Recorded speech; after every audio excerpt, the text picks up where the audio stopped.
भक्तों, ओम नमः शिवाय, श्री शिवाय नमस्तुभ्यम, जय श्री महाकाल। जी हाँ भक्तों, आप सबको भी पता है कि कल 26 दिसंबर को साल की आखिरी पूर्णिमा है, जो कि स्नान दान पूर्णिमा है। जी हाँ भक्तों, साल की आखिरी पूर्णिमा पड़ रही है। अगर आपकी ऐसी कोई मनोकामना है जो कि वर्षों से पूरी हो ही नहीं रही है, आपने बहुत ज़्यादा प्रयास कर लिया, बहुत ज़्यादा उपाय भी कर लिए, लेकिन जो आपके अंदर की इच्छा है वो पूरी होने का नाम ही नहीं ले रही है। आपने बहुत सारे उपाय भी किए, लेकिन छोटे छोटे कामों से वो रह जाता है, आपको फल प्राप्त नहीं होता।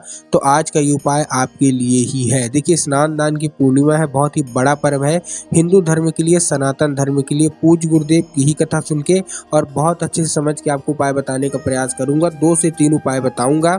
अगर आपके घर में धन की बहुत कमी है, कर्जा बहुत बढ़ गया है, उसका उपाय बताऊंगा। आप गंगा स्नान कैसे कर सकते हैं घर में बैठे बैठे, उसका भी उपाय मैं आपको बताऊंगा। और उसके अलावा अगर आपकी मनोकामना है जो कि पूरी होने का नाम ही नहीं ले रही है, तो उसका भी उपाय बताऊंगा। तो उपाय पूरा सुनिएगा। 2 से 3 उपाय बताने वाला हूँ, बहुत अच्छा उपाय बताने वाला हूँ। साल की आखिरी पूर्णिमा है, तो चलिए मैं उपाय की ओर आ जाता हूँ। लेकिन उससे पहले चैनल पर पहली बार आए हैं तो वीडियो को कर दें लाइक और चैनल को कर दें सब्सक्राइब, ताकि पूजनीय पंडित प्रदीप जी मिश्रा की जितने भी नए उपाय मैं उनकी कथा से सुनता हूँ, श्रवण करता हूँ, सबसे पहले आपको प्राप्त करा सकूँ। तो देखिए, पहली जो हमारी उपाय है वो है, अगर आपके घर में जो धन है उसकी कमी बहुत चल रही, तो उसके लिए आपको चाहिए क्या क्या।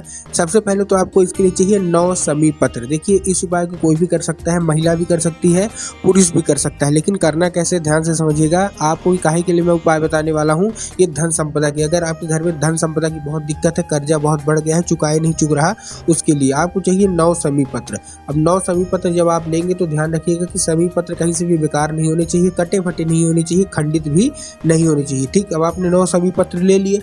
अब 9 समी पत्र लेके आपको कहाँ पहुंच जाना है, भगवान शिव के मंदिर में। मंदिर में पहुंचने के बाद आपको क्या करना है, सबसे पहले आपको 3 समी पत्र अर्पित करना है भगवान की शिवलिंग पे। ठीक, मतलब जो हमारे भोलेनाथ की शिवलिंग है वहां आपको कितने अर्पित करने हैं, 3 समी पत्र। और अपनी मनोकामना है वो भी बोलना है, श्री शिवाय नमस्तुभ्यम का जाप करके चढ़ाइएगा। उसके बाद आपको क्या करना है, 5 समी पत्र भगवान गणेश की जगह में आपको अर्पित करना है।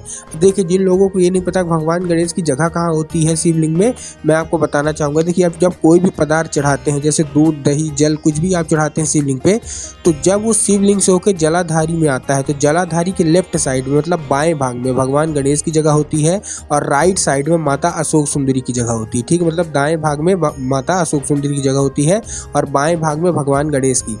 तो आपको क्या करना है, पहले तो आपने 3 समी पत्र कहाँ अर्पित किए, भगवान भोलेनाथ की शिवलिंग पे। उसके बाद आपको क्या करना है, उसके बाद आपको 5 समी पत्र आपको अर्पित करना है भगवान गणेश की जगह में। ठीक है ना, जो भी मनोकामना होगी। अगर आपका बच्चा पढ़ता नहीं है, उसके अंदर बुद्धि नहीं है, तो बुद्धि विवेक के लिए भी आप वहाँ मांग सकते हैं। उसके बाद आपको क्या करना है, देखिए 5 3 8 हो गए, एक आपके पास समी पत्र बच रहा है। तो जैसे ही आप गेट के बाहर निकलेंगे, मंदिर के जो गेट है उसके बाहर आप निकलेंगे, तो जो लेफ्ट भाग है, चौखट जो होती है ना, जो मंदिर की चौखट होती है, वहां आपको 1 समी पत्र रखना है, अपनी जो भी इच्छा है मांग के। उसके बाद 1 दिया भी आपको अर्पित करना है। दिया कौन सा होना चाहिए, दिया होना चाहिए मिट्टी का, जिसमें आपको घी लगाना है और गोल बाती। ठीक ना, दिया मिट्टी का गोल बाती का दिया आपको लगाना है, और आपको जो भी इच्छा होगी, जो भी मनोकामना है, वो मांग के चुपचाप अपने घर चले आना है। पूज्य गुरुदेव कहते हैं कि अगर मात्र आपने इतना ही कर लिया, तो आपकी जो कोई भी मनोकामना है वो सारी की सारी पूरी होंगी, और आपके मन में जो भी इच्छा है मात्र 2 से 3 दिन के अंदर ही पूरी हो जाएंगी। तो पहला ये उपाय था। दूसरा उपाय आपको मनोकामना पूर्ति के लिए, अगर आपकी कोई ऐसी मनोकामना है जो कि वर्षों से पूरी हो नहीं रही, तो उसका उपाय मैं आपको बताने वाला हूँ। तो देखिए, इस उपाय में आपको क्या चाहिए, पीला चंदन। देखिए, उस उपाय को बहुत सारे लोग करते हैं, लेकिन बहुत सारी गलतियां भी कर देते हैं। क्यों गलतियां करते हैं मैं आपको बताता हूँ।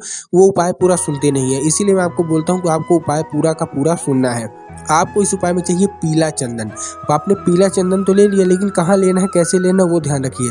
आपको केवल 1 उंगली में लेना है। ठीक ना, मतलब आपको बहुत सारे क्या करते हैं कि आपने लिया, चढ़ाया, फिर डब्बे से निकालिए। नहीं, पूज्य गुरुदेव हमेशा इस उपाय को बताते हैं कि एक बार आपको बस लेना है, केवल डिब्बी में केवल एक बार हाथ डाल के आपको निकाल लेना है 1 उंगली, इसमें दोबारा नहीं लेना। और इसके शिव मंदिर में जो शिवलिंग है उसको 4-5 जगह आपको करना है एक ही बार में। मतलब तो आप कोशिश ये करिएगा, एक ही बार में आपको ज़्यादा से ज़्यादा आपको चंदन निकाल लेना है। सबसे पहले आपको जहाँ शिवलिंग है उस पर अर्पित करना है, थोड़ा सा चंदन लगाइएगा। ध्यान रखिएगा, एक बार लगाने के बाद दोबारा डिब्बी से नहीं लेना है, एक ही बार में सबको लगा देना है। ठीक, तो सबसे पहले अपने शिवलिंग पे लगाया पीला चंदन। उसके बाद भगवान गणेश के स्थान पे आपने लगाया, उसके बाद माता अशोक सुंदरी के स्थान पे लगाया, उसके बाद जो जलाधारी है वहाँ लगाया और उसके बाद जो नंदी की सींग है वहाँ लगाना है। देखिए माता अशोक सुंदरी की जगह और भगवान गणेश की जगह मैंने अभी आपको बता दी।